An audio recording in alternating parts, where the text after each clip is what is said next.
Is up, YouTube? It's your boy Millsy, back with Hometown Commander. We're here for another episode of Millsy Brews, the show where I brew my version 1.0 deck list of the commander in front of us on my quest to outbrew the Magic world.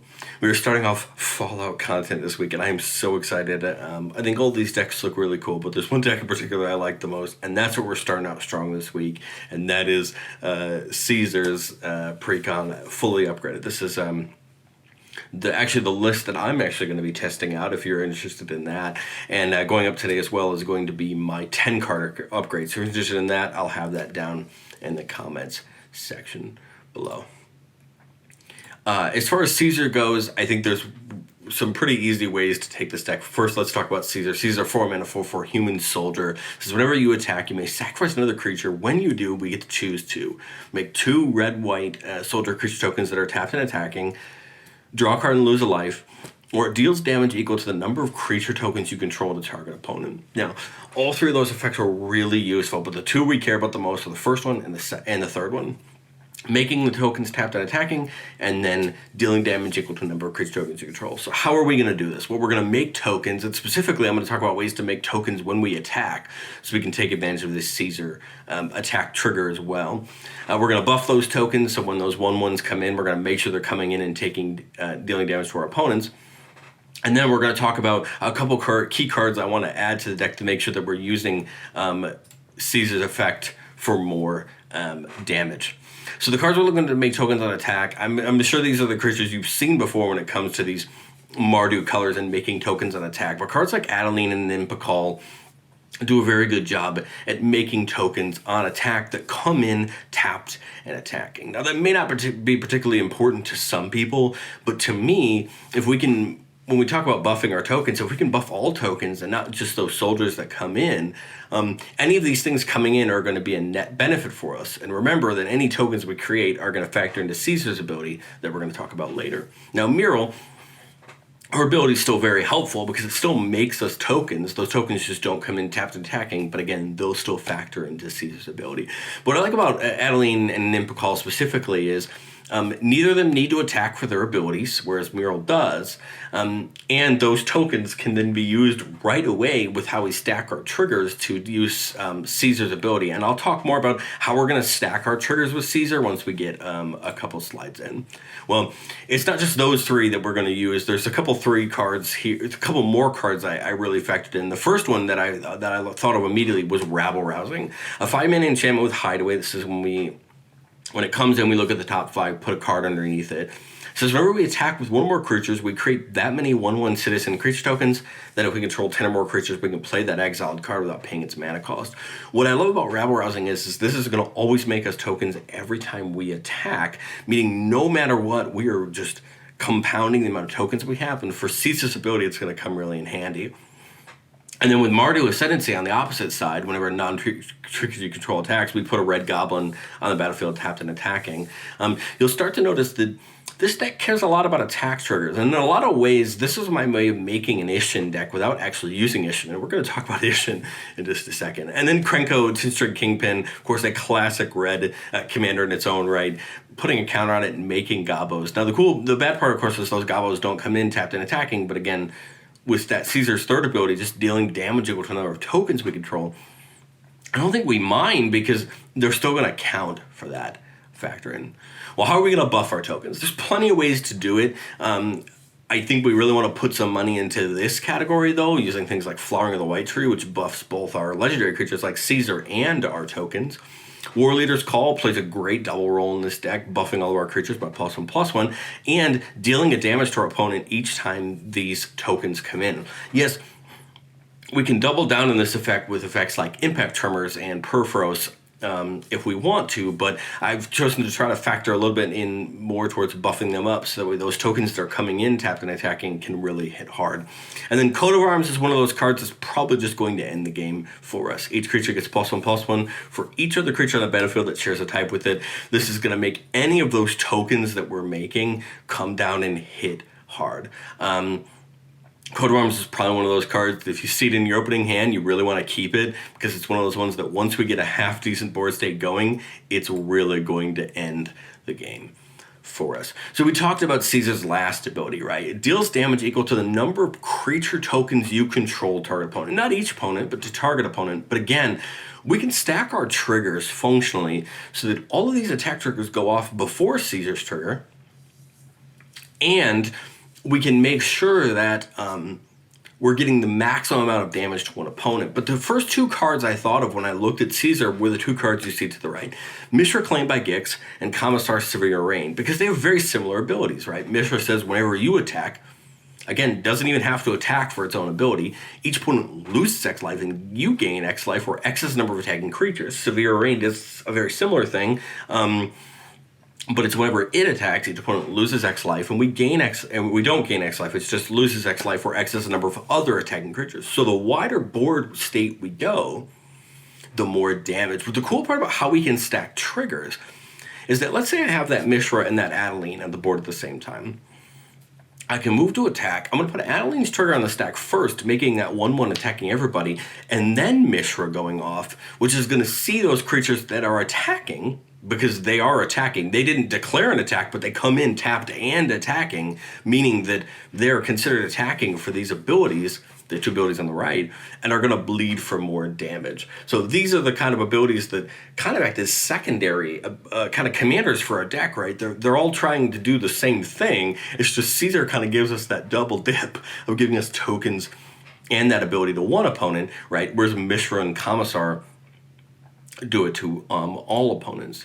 But we're going to add on to that structure by adding a couple key things. The first is Ishin, the card in the center. If a creature attacking would cause a triggered ability of a permanent you control to trigger, that ability triggers an additional time. It's going to double Caesar, it's going to double Mishra and Commissar, it's going to double Adeline, it's going to double all of our other token things, it'll double Rabble Rousing. All of these relevant abilities that we care about on attack are going to be doubled, and that's what it makes Ishin really truly our secondary commander. If we can't get Caesar to stick, or if we start having issues with Caesar. But the cards on either side of it are two that are probably going to make the game even better for us in the long run. On the left side, Aroas, giving all of our creatures menace and preventing all damage that we dealt to our attacking tokens, means that we can just make tokens without really fearing too much, because they're going to come in with menace because of Aroas, and they're not going to get killed in combat like you would normally when you put a 1/1 token on the battlefield.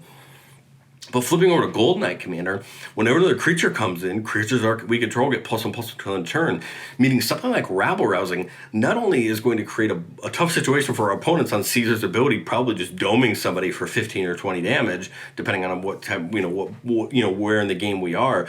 But Gold Knight's going to say, oh, Caesar's ability just made 2 soldiers, +2/+2 to our entire board, including those 2 soldiers that just came in, meaning they're now 3/3s coming in and not 1/1s plus any other relevant buffs. And as you can start to see, these are the kind of core section of cards that we want to take this strategy and push it forward to our opponents. Well, I think the other key thing to realize is that a lot of our creatures that we care about here are either humans or soldiers, and so why not take advantage of the tribal synergies that we have? On the flanks, the left and right here, we have cards that care about those soldier tokens, and a lot of our main board creatures being soldiers. Commander Mustard, just from that clue product that just came out for Mirza Karlov Manor, gives all of our soldiers Vigilance, Trample, and Haste, which is going to be a little irrelevant for those tokens that just came in, but for everything else, Vigilance and Trample are really darn good, especially those tokens that are coming in. It means they're a little bit harder to get chump blocked, right? And on the right hand side was Field Marshal. Now all those tokens are coming in with First Strike, which is again going to be even harder for our opponents to deal with in that scenario. Now the middle card is a card from the Lord of the Rings product that makes a ton of sense when you start to realize that most of the creatures in our deck are humans. No, the tokens that Caesar makes aren't humans, but I think that's okay when you start to realize how many of our other things make human soldier tokens or make human tokens, and I think this starts to make a lot more sense. Again, getting a bunch of it's making soldier tokens for all of our humans, right? And every turn we're just going to double the amount of humans we have effectively. But remember, this makes tokens that are soldiers, again, benefiting from all of our soldier tribal synergy. So Horror Gondor might look awkward at first because you're like, well, how many humans do we have? And the answer is most of the creatures in our deck are humans. Other than the odd one-offs like Krenko, almost all the rest of the creatures in our deck are humans, and they're human soldiers at that, meaning that I think these 3 cards are going to really push us forward in making sure that our non-token creatures hit hard, because we don't want to risk them in combat. Well, I've always said on this show that no deck is perfect on the first rung, and there's always cards that we want to consider as we're building. And this deck is no different at all whatsoever. You'll notice that every deck list that I post has cards on the considering board, and these 3 were the cards that really were tough to cut. Brutal Horde Chief and Howl Rider pretty much share the same role in the deck, dealing 1 damage to our defending player when a creature attacks. No, this won't affect the tokens that Ceasar puts in off its ability, but right as we go wider and wider and go turn after turn, we're declaring more attacks with creatures, and I think this is that chip damage that we can get through, right? Finish up that way. And on the other side, Mondrak, I haven't put many token doublers in the list. I can understand why some people might have issues with that, but the problem is most of the token doublers cost a pretty penny, and for the $40 for a Mondrak, you could just as easily add Adeline, that Flowering of the White Tree, or Warleader's Call, and a couple other things. And so the question becomes, are the doublers necessary? I've played a couple games with the deck so far, and I don't think if we position our board correctly that they are necessary. Of course, they're going to help, and if you have them, I suggest you immediately put them in. But I wanted to see how the deck could do without them. How does the deck function without the doublers? And I think it's going to do okay. But as always, we do on Millsy Brews. Let's jump into some Goldfish. Looking at this draw here, we keep a 4-lander with Mishra, Ishin, and Charisma Bobblehead. The bobbleheads are the new artifacts from this set that get better the more them you have, and so I wanted to play the bobbleheads because it feels like Fallout to me, right? But this hand, I think, is near perfect. We're only really missing a way to make tokens other than Caesar's ability. We technically have the bobblehead for that, but knowing the deck, I would imagine we should hit something, but I like the idea of Ishin into Ceasar. Again, getting doubling those attack triggers. Again, we have Mishra, so our idea of trying to double up on that ability is there. Let's rock with it. Well, turn 1, we found one of the ways we can get some tokens, which is Mardu Ascendancy. And Mardu Ascendancy is really cool with Ishin, because now for every non-token creature that's attacking, we're getting 2 tokens instead of 1. Turn 2, we will, I guess we're missing that swamp for the Tainted Field, aren't we? Which is kind of awkward. I'm not realizing we don't have a black source in our hand like I thought we did. But that's okay. We'll get the Tainted Field down. We'll get the Item of Oblivion down. Draw a card every time we make a token each turn. And this is going to be really helpful to kind of get some more cards into our hand. I think next turn we'll probably target the Bobblehead if we don't draw a black source. Otherwise, we're going to get that Ascendancy down if we do draw a black source, so we can start attacking. Well, turn 3, turn 3, we draw another Bobblehead, Endurance Bobblehead. Again, the best part about the Bobbleheads is they all add a mana of any color on their top ability. It's just their bottom ability that changes. This one gives creatures indestructible, which is an ability that seems pretty cool, and that one makes tokens. I think here I would commit to getting a Bobblehead down, because we need to get that black source. This also would open up 5 mana next turn. With our next land play, we could maybe get another Bobblehead down and the Mardu Ascendancy, just kind of keep building and getting ready. I think we want to try to get our board set ready so that when we get into swinging, we can have some fun. Well, we drew the Hawn Bridge, which feels a little bit, feels bad. Last turn it would have certainly been a lot better, but 5 mana right now. Caesar's 4, so I don't see it making a ton of sense there. I still like the idea of, getting the other Bobblehead and then getting the Mardu Ascendancy down. My only worry about there is haste, right? We could just dump Ishin here. It's going to pretty much tip our hand, but my only thought process here is next turn we could Mardu Ascendancy and Ceasar, have the Ascendancy go off before Ceasar, getting 2 Gobos that we could then sacrifice to both of Caesar's triggers, which is what I think we're going to do. And we just have to hope that Ishin survives the round on the table. Turn 5 here with 7 mana, we Mardu Ascendancy, and we Ceasar. So just to kind of show you where my head's at and how this is going to work, we're going to declare an attack with Ishin because it's the only creature that can currently declare an attack. We try to find a safe player to attack here. Obviously, we don't want Ishin to die, but if Ishin needs to die in order to get these triggers started, I'd almost say I'm okay with it, and that may sound crazy, but here's what's going to happen. On attack, Ceasar triggers and Mardu Ascendancy triggers, right? Because a non-token creature is attacking. What we're going to do is we're going to stack the triggers so that Mardu Ascendancy goes off first, making us 2 red 1/1 goblins that are tapped and attacking, right?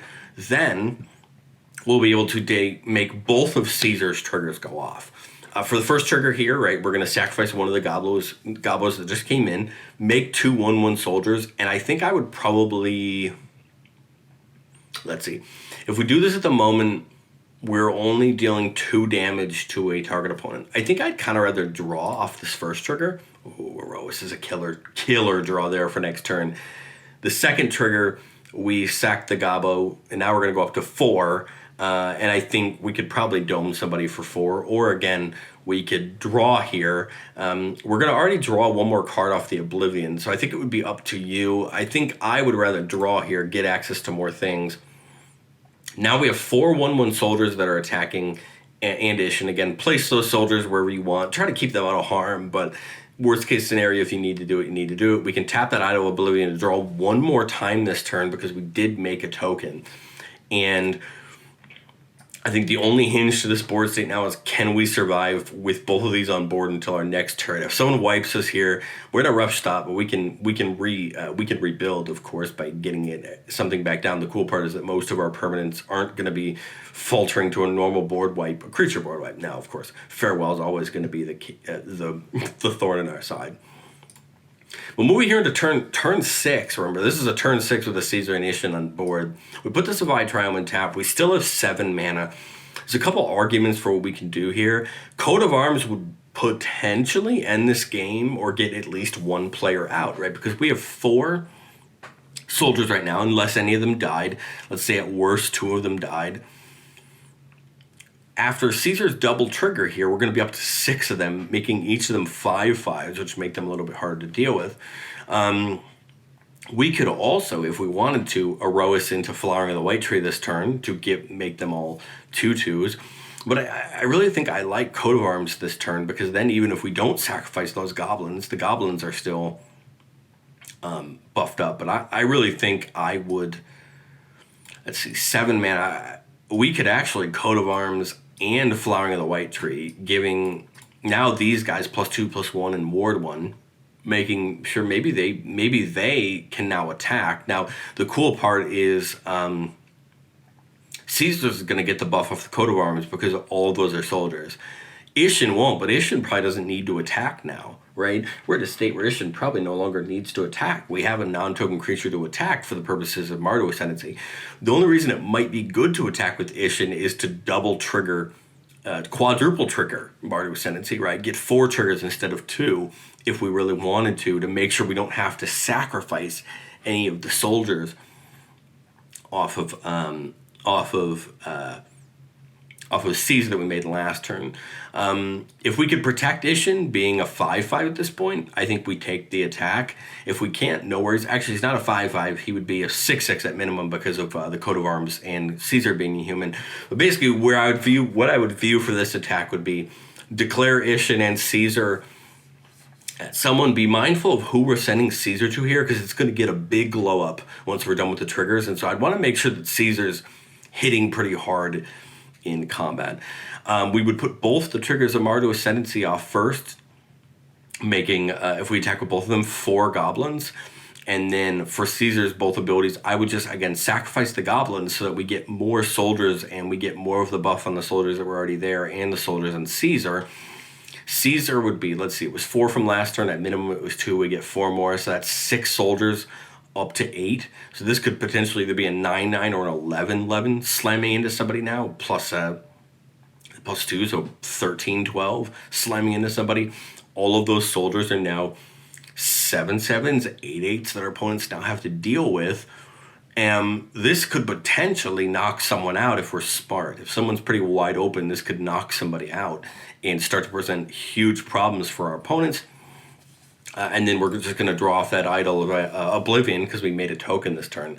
And again, if someone wipes this board, now all we need to do is find another token producer. And hey, we just drew Adeline. So although it doesn't have haste, we can at least still, bring it out and wait a turn and attack the next turn and try to start this cycle over. The cool part is we have Mishra now, which would be my play next turn to then on attack after we, were to do all those triggers. Now we're doming people for 10 maybe for all the attacking creatures we have before we even get to damage. And this is what this deck is designed to do right here. This is the state where this deck's designed to do. You're either going to block the tokens and survive, or I'm going to use these abilities on attack to just blow through. Yes, I still think Ishin's a better commander overall, but I like this making the tokens on attack and like really taking advantage of playing around in combat where people may not think it's as scary. But let me know, what do you guys think of this idea for Ceasar? Down in the comment section below.